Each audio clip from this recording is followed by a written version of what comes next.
अस्सलामुअलैकुम वरहमतुल्लाहि वबरकातुह। दोस्तों, इस्तकबाल है हमारी YouTube channel SB Islamic world में। दोस्तों, जैसा कि आपने जाना हमारी पिछली वीडियो देखकर कि दज्जाल कहाँ है, कैसे निकलेगा, वो किस तरह से लोगों को धोखा देगा, तो इसी तरह से आज हम लोगों उसके बारे में कुछ सवाल है और उसका जवाब देंगे। तो दज्जाल के बारे में सवाल करेंगे कि दज्जाल कौन है, इंसान है या भूत प्रेत है। इसी तरह उसके फितना से कैसे बचे और उसका असल नाम क्या है, दज्जाल का ईरान से क्या ताल्लुक़ है। तो आइए दोस्तों, इसके बारे में हम लोग तफसील से। तो दोस्तों, दज्जाल क्या इंसान है या भूत प्रेत है, तो आइए उसके जवाब हम लोग देखते हैं कुरान और हदीस के ज़रिया से। तो हदीस में है कि दज्जाल इंसान ही है, कोई भूत या प्रेत नहीं है, क्योंकि लोग उसके जो जादू वो करेगा और जिस तरह से वो शौबदाबाजी करेगा तो लोग कहीं उसको भूत प्रेत जिन्नात या खुदा ना समझ जाए। इसी वजह से हदीस में सराहत के साथ इसका जिक्र आया है कि दज्जाल एक इंसान होगा और उसके खुदा नहीं होने की एक ही दलील सबसे ज़्यादा काफ़ी है कि वो काना होगा और अल्लाह तबारक व तआला काना नहीं है। आइए दूसरी तरफ चलते हैं, दूसरा सवाल कि वो निकलेगा कब। तो इसका जवाब ये है कि वो किसी बात पे गुस्सा हो जाएगा और जिन जंजीरों के साथ उसको बांधा गया है वो जंजीरें टूट जाएंगी, वो तोड़ देगा। उसके बाद वो वहाँ से निकलेगा, जजीरे से निकल जाएगा। और चलिए आगे बढ़ते हैं और देखते हैं कि उसकी पेशानी पर जो काफिर शब्द लिखा हुआ होगा तो कौन कौन उसको पढ़ पाएगा और कौन उसे नहीं पढ़ पाएगा। तो हदीस में है कि उसकी पेशानी पर जो काफिर शब्द लिखा हुआ होगा, लफ्ज़ लिखा हुआ होगा, काफिर लफ्ज़, उसको हर मोमिन पढ़ लेगा, चाहे वो पढ़ना लिखना जानता हो या नहीं जानता हो। हर कोई उसे, जिसके दिल में ईमान होगा, अल्लाह और रसूल का जिसके दिल पर ईमान होगा, एक अल्लाह के ऊपर भरोसा करता होगा, वो उसे पढ़ लेगा। तीसरी सवाल यह है कि दज्जाल का ईरान से क्या ताल्लुक़ है, क्योंकि ईरान का जो एक जगह है अस्फहान, उसके बारे में आता है कि दज्जाल वहीं से नमूदार होगा। जजीरा से तो निकलेगा, जजीरे से निकलने के बाद फिर अस्फहान जो इलाका है वहाँ से वो ज़ाहिर होगा, यानी लोगों को नज़र आना शुरू हो जाएगा वहीं से वो। तो इसका क्या ताल्लुक़ है ईरान से? तो इसका ताल्लुक़ ये है कि दज्जाल के साथ अस्फहान के 70,000 यहूदी होंगे जो ईरानी चादर ओढ़े हुए होंगे।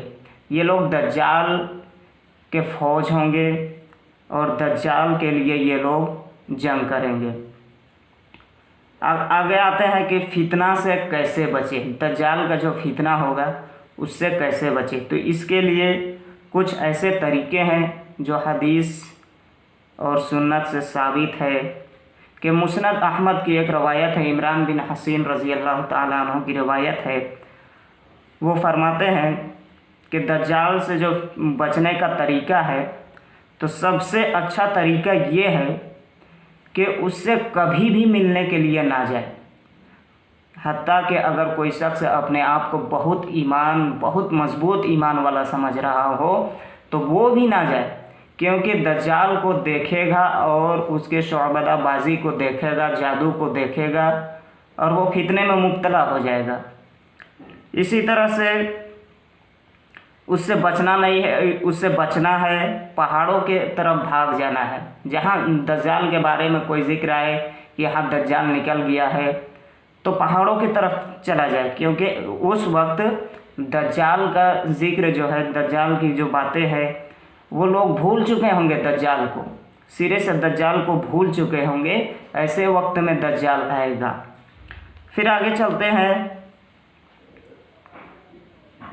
कि अल्लाह से मदद तलब करना है। दूसरी चीज़ अल्लाह से मदद तलब करना है। इसी तरह चौथी चीज़ जो है कि अल्लाह के अस्मा व सिफ़ात का इल्म हासिल करना है।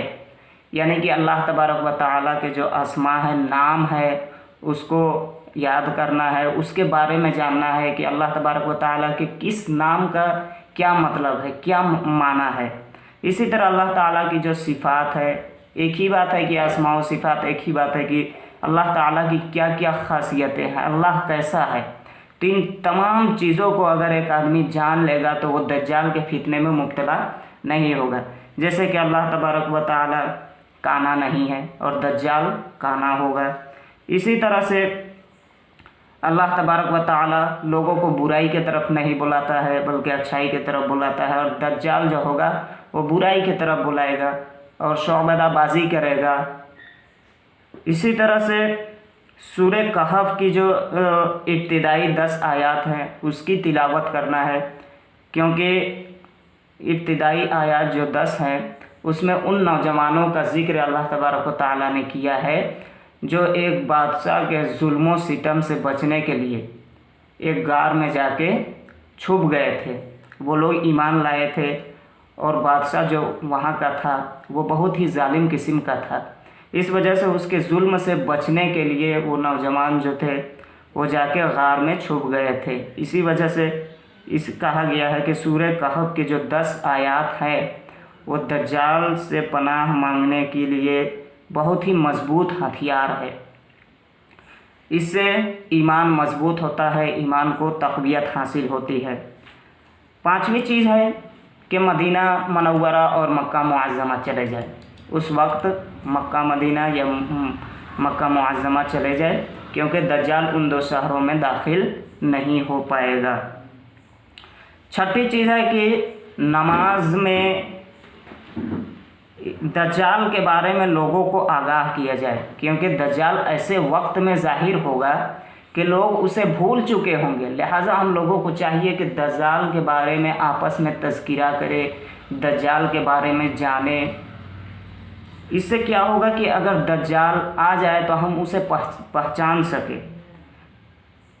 7वीं चीज़ ये है कि इल्म शरीयत को हासिल करना और उसको अपना असलिहा बनाना, यानी कि शरीयत का जो इल्म है उसको हम हासिल करें और उसके ज़रिए से हम दज्जाल का मुकाबला करें। क्योंकि एक नौजवान को दज्जाल कत्ल करेगा, फिर उसे ज़िंदा करेगा, उसके बाद फिर उससे पूछेगा कि क्या मैं तुम्हारा रब हूँ, तो वह नौजवान कहेगा कि मुझे तो अब पूरा यकीन हो गया है कि तू मेरा रब हो ही नहीं सकता।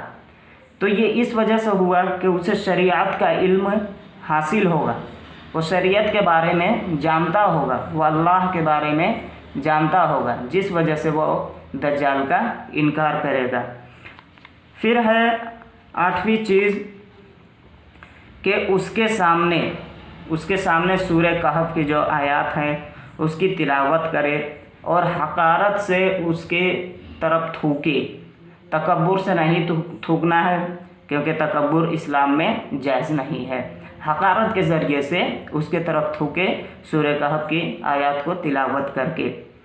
और इसी तरह से नमाज में क़ायदा में एक दुआ है जिसको अल्लाह के रसूल सल्लल्लाहु अलैहि वसल्लम पढ़ा करते थे, और वो दुआ ये है कि अल्लाहुम्मा इन्नी अऊदु बिका मिन आज़ाबिल क़ब्रि व मिन आज़ाबिन नारी व मिन फितनतिल महयाई व ममाती व मिन फितनति मसीहिद दज्जाल। इस दुआ को क़ायदा अखीरा में पढ़ना है। इस दुआ से क्या होगा कि अल्लाह तबारक व तआला हमें दज्जाल के फितने से महफूज कर लेगा। और 10वीं चीज़ ये है कि दुआएं करना, जैसे अहादीस में बहुत सारी दुआ है दज्जाल के फितने से बचने के लिए, तो उन तमाम दुआओं को पढ़ना और अल्लाह तबारक व तआला से मदद हासिल करना। तो दोस्तों ये थे कुछ चंद सवालात जिनका जवाब अक्सर लोगों को मालूम नहीं होता है, या दज्जाल से बचने के जो तरीके हैं वो मालूम नहीं होते हैं, जिसको मैंने आप हजरात के सामने पेश किया। दोस्तों अगर वीडियो अच्छी लगी हो तो आप इसे दोस्तों के साथ शेयर करें, और जो कुछ आपको समझ में ना आया हो आप उसे कमेंट बॉक्स में हमें कमेंट करके पूछ सकते हैं। साथ ही साथ हमारे चैनल को सब्सक्राइब करना ना भूलें। تاکہ ہماری جو اگلی ویڈیو آئے گی وہ آپ تک پہنچے گی اور آپ اسے سب سے پہلے دیکھ پائیں گے۔ والسلام علیکم ورحمۃ اللہ وبرکاتہ۔ خدا حافظ۔